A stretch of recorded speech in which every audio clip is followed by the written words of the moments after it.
Tara na't magluto tayo ng adobong pusit sa gata pero oh my gulay! Sa mainit na oil, igisa natin ng onion and garlic until translucent. Season natin ng salt and pepper. Then add na ang 500 grams na pusit. Tinanggal ko pala yung ink. I-add na rin natin ang laurel at saka 2 tablespoon suka.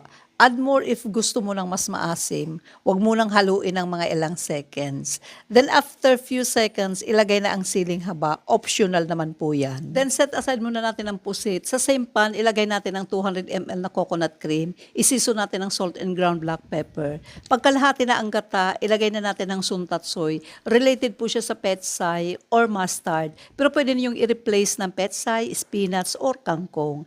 Tapos i-coat natin its leaves. Pagluto na ang suntatsoy, ilagay na natin yung adobong pusit. Isimmer ng konting seconds and luto na.